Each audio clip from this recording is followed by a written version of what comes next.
আসসালামু আলাইকুম রহমতুল্লাহ বারাকাত।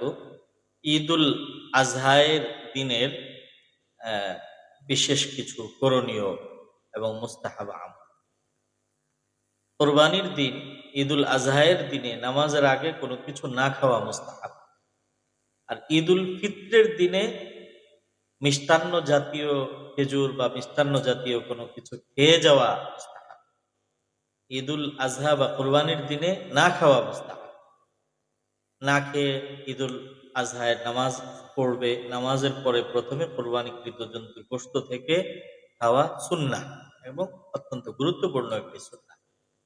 হাদিসে এসেছে, তিরমিজি শরীফ হাদিস নম্বর 542, কান নবী সাল্লাল্লাহু আলাইহি ওয়াসাল্লাম লা ইয়াখরুজু ইয়াউমাল ফিত্রি হাত্তা ইয়াতআম। নবীজি ঈদুল ফিত্রের দিনে না খেয়ে যেতেন না, বরং খেয়ে যেতেন। ওয়ালা ইয়াতআমা ইয়াউমাল আযহা হাত্তা ইউসাল্লিয়া। পক্ষান্তরে ঈদুল আজহার দিনে নবীজি নামাজ না পড়ে কোনো কিছু খেতেন না, বরং নামাজ পড়ে এসে কোরবানিকৃত জন্তুর গোশত থেকে নবীজি আহার করতেন। অনেকে আবার এটাকে ঈদের দিনের অর্ধবেলার রোজা বলে। এটা কিন্তু ঈদুল আজহা বা কোরবানির দিনের অর্ধবেলার রোজা বলতে কোনো কিছু নেই, বরং না খেয়ে খালি পেটে কোরবানির গোশত, এটা একটা ইবাদতের গোশত এবং আল্লাহ তাআলার পক্ষ থেকে আপ্যায়ন। তো খালি পেটে আল্লাহর এই আপ্যায়ন এবং মেহমানদারি গ্রহণ করার মাধ্যমে দেহে একটা আধ্যাত্মিক শক্তি সঞ্চার করা, এটা হলো আসলে এই আমলের তাৎপর্য। এটাকে রোজা বা অর্ধবেলার রোজা, এটা এটা এক ধরনের শরীয়ত বিকৃতি। শরীয়ত এটাকে অ্যালাউ করে না, এটাকে এটাকে পছন্দ করে না এবং এটা পরিত্যাজ্য বিষয়। এভাবে আমরা না বলি, বরং না খাওয়া মুস্তাহাব এবং নামাজের পরে কুরবানি এর জন্তু এর গোশত থেকে আহ, খালি পেটে আহার করা বিশেষ তাৎপর্য কেন্দ্রিক। এটা হলো সুন্নাহ।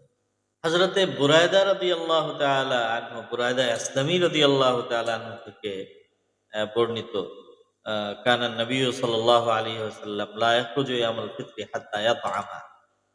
হুজুর না খেয়ে ঈদুল ফিত্রের দিনে যেতেন না। ওয়া কানা লা ইয়াকুলু ইয়াউমান নাহরি শাইআ। আর অন্যদিকে ইয়াউমুন নাহার বা কুরবানির দিনে হুজুর কোনো কিছু খেতেন না, হাত্তা ইয়ারজিআ, ফিরে আসার আগ পর্যন্ত। ফিরে এসে কি খেতেন? ফায়াকুলু মিন উযহিয়্যাতিহি, নিজের কোরবানিকৃত জন্তুর গোশত থেকে নবীজি আহার করতেন। মুসনাদে আহমদ হাদিস নম্বর 2298। এই সুন্নতটা, এই না খেয়ে এরপরে কোরবানিকৃত জন্তু এর গোশত থেকে খাওয়া, এটা শুধুমাত্র 10 তারিখের জন্য প্রযোজ্য।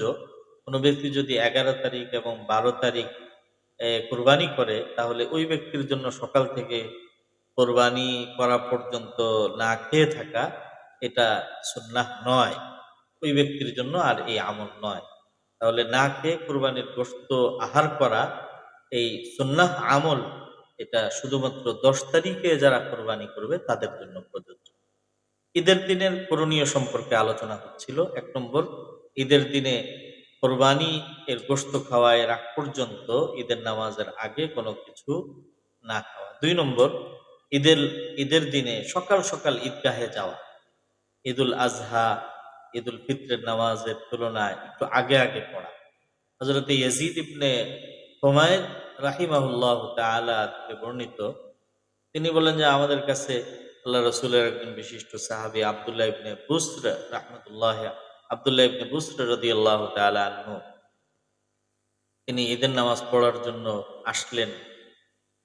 এসে দেখলেন যে এখনো ঈদের নামাজ হয়নি। ফাআনকারা ইবতা আল ইমাম, ইমাম সাহেব এখনো ঈদের নামাজ পড়ান নাই, বিলম্ব করছেন। এটাকে তিনি খুব অপছন্দ করলেন এবং সমালোচনা করলেন এবং বললেন, ইন্না কুন্না ক্বাদ ফারাগনা সাআতানা হাযিহি ওয়া যালিকা হিনা তাসবিহ। তিনি বললেন যে এই সময়ে তো আমরা আল্লাহ রসুলের যুগে ঈদুল আজহায়ের নামাজ পড়ে শেষ করে ফেলছি। সময়টা ছিল চাশতের সময়। তো চাশতের সময়ের মধ্যে তিনি বলছেন যে আমরা ঈদুল আজহায়ের নামাজ ইতিমধ্যে আমরা সম্পন্ন করে ফেলছি।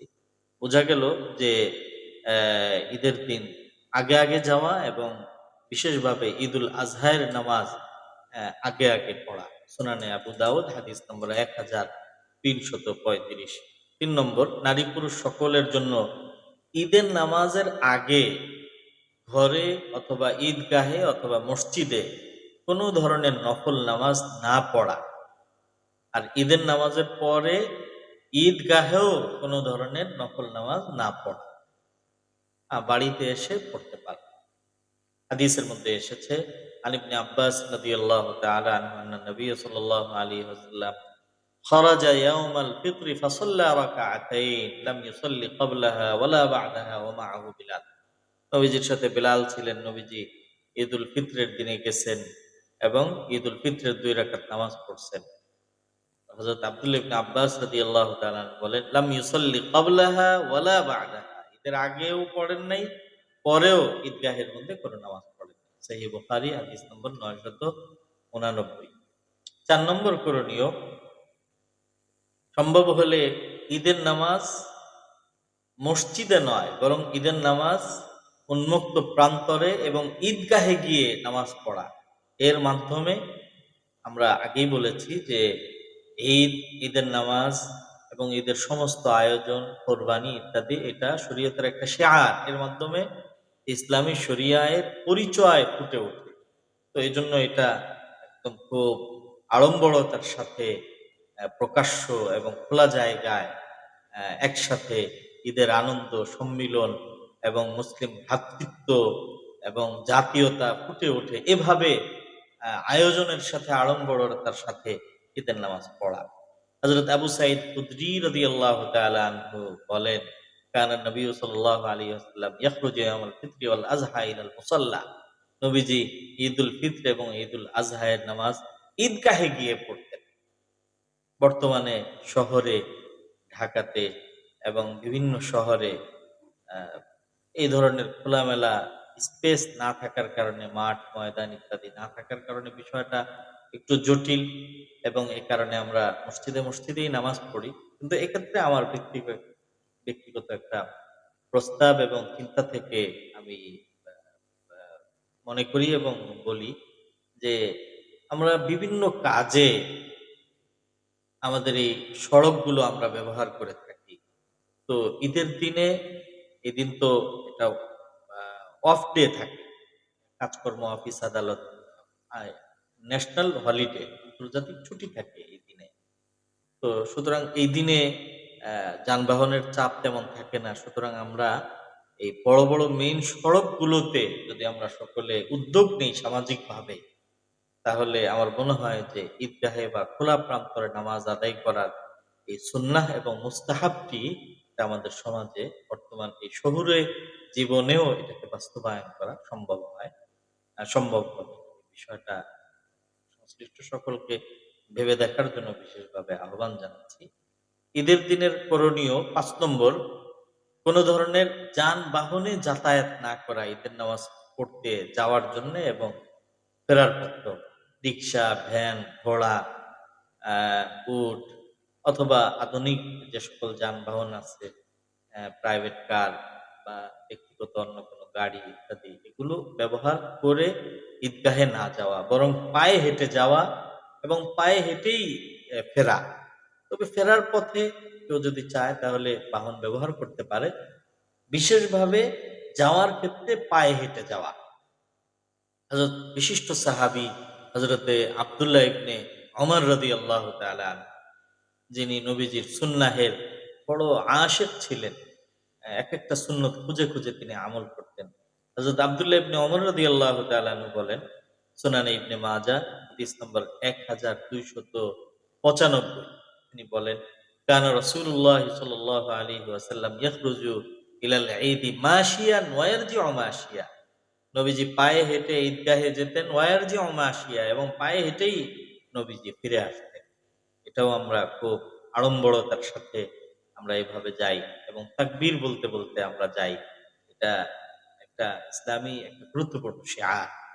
ঈদের দিনে 6 নম্বর করণীয়, ঈদগাহে যাওয়ার সময় মধ্যম আওয়াজের থেকে একটু উচ্চ স্বরে তাকবীর এবং তাকবীরে তাশরিক পড়তে পড়তে যাওয়া। তাকবীরে তাশরিকও হতে পারে অথবা অন্য কোনো তাকবীরও হতে পারে। তাকবীরে তাশরিক, আল্লাহু আকবার, আল্লাহু আকবার, লা ইলাহা ইল্লাল্লাহু, আল্লাহু আকবার, আল্লাহু আকবার, ওয়ালিল্লাহিল হামদ। আল্লামা শামী রহমাতুল্লাহি আলাইহি ফতোয়া শামী এর মধ্যে তাকবীরে তাশরিক পড়াটাকেই তিনি প্রাধান্য দিয়েছেন, গুরুত্ব দিয়েছেন। অ্যা ফিকহের অন্যান্য কিতাবের মধ্যে অন্যান্য তাকবীরও আমরা এখানে পড়তে পারি। যেমন লা ইলাহা ইল্লাল্লাহু, আল্লাহু আকবার, ওয়ালিল্লাহিল হামদ। ৭ নম্বর করণীয়, সম্ভব হলে এক রাস্তা দিয়ে যাওয়া, আরেক রাস্তা দিয়ে ফেরা। রাস্তা পরিবর্তন করা। হযরত জাবির ইবনে আব্দুল্লাহ রাদিয়াল্লাহু তাআলা আনহু বলেন, কানা নবী সাল্লাল্লাহু আলাইহি ওয়াসাল্লাম ইযা কানা ইয়াউম ঈদ খালাফা আত-তরিক। ঈদের দিনে নবীজি খালাফা আত-তরিক, রাস্তা ভিন্ন ভিন্ন করতেন। অর্থাৎ যাওয়ার সময় এক রাস্তা ব্যবহার করতেন এবং ফেরার সময় আরেক রাস্তা ব্যবহার করতেন। বুখারী শরীফ হাদিস নম্বর, সহিহ বুখারী হাদিস নম্বর ৯৮৬। ঈদের দিনে আনন্দ প্রকাশ করা এবং একজন আরেকজনকে আল্লাহ তাআলার পক্ষ থেকে অভিনন্দন দেওয়া এবং অভিনন্দন গ্রহণ করা। কংগ্রাচুলেশন আমরা বলে থাকি বর্তমান সময়ে। তো এভাবে একজন আরেকজনকে অভিনন্দন জ্ঞাপন করা এবং আনন্দ প্রকাশ করা। আমরা পরস্পর অভিনন্দন দেওয়ার ক্ষেত্রে কংগ্রাচুলেশন বলে থাকি। শরীয়ত এত সুন্দর, ইসলামী শরিয়া একদম ক্ষুদ্র থেকে ক্ষুদ্র বিষয়, এটা স্পষ্ট দিক নির্দেশনা ইসলামী শরীয়তে দেওয়া আছে। কারো কাছে ধার করার জন্য কোথাও যাওয়ার প্রয়োজন নেই। এজন্য আমরা কংগ্রাচুলেশন কিভাবে করব, অন্যজনকে অভিনন্দন কিভাবে জানাবো, ঈদের দিনে কিভাবে জানাবো, এটাও শরীয়তের মধ্যে নির্দেশনা দেওয়া আছে এ ব্যাপারে। ঈদের দিন একজন আরেকজনের সাথে সাক্ষাৎ হলে এভাবে ঈদ মোবারক জানানো। তাকাব্বালাল্লাহু মিন্না ওয়া মিনকুম। হযরত জুবাইর ইবনে নুফাইল রাহিমাহুল্লাহু তাআলা একজন বিশিষ্ট তাবেঈ, তিনি সাহাবায়ে কেরামের আমল বলেছেন। কানা আসহাবু রাসূলিল্লাহি সাল্লাল্লাহু আলাইহি ওয়াসাল্লাম ইযাল তাকাউ ইয়াওমাল ঈদ ইয়াকুলু বা'দুহুম লিবা'দ তাকাব্বালাল্লাহু মিন্না ওয়া মিন। সাহাবায়ে কেরাম পরস্পরে ঈদের দিনে সাক্ষাৎ হলে তারা একজন আরেকজনকে এভাবে অভিনন্দন করতেন, তাকাব্বালাল্লাহু মিন্না ওয়া মিন। আল্লাহ তাআলা আমার পক্ষ থেকে আপনার পক্ষ থেকে কবুল করুন। এই বাক্যটি আরেকটু আ শব্দ সংযোজন সহকারে এভাবে এসেছে, তাকাব্বালাল্লাহু মিন্না ওয়া মিন সালিহাল আমাল। আল্লাহ তাআলা নেক আমলগুলোকে আমার আপনার কবুল করুন। ফাথুল বারী ২য় খণ্ড পৃষ্ঠা নম্বর ৫১৭। ঈদের দিনের সবচেয়ে গুরুত্বপূর্ণ আমল হচ্ছে ঈদের দিনে কুরবানি করা। কুরবানি সম্পর্কে বিস্তারিত আলোচনা আমরা আমাদের পরবর্তী এপিসোডে আলোচনা করব। আল্লাহ তাআলা আমাদেরকে বিষয়গুলো আমল করার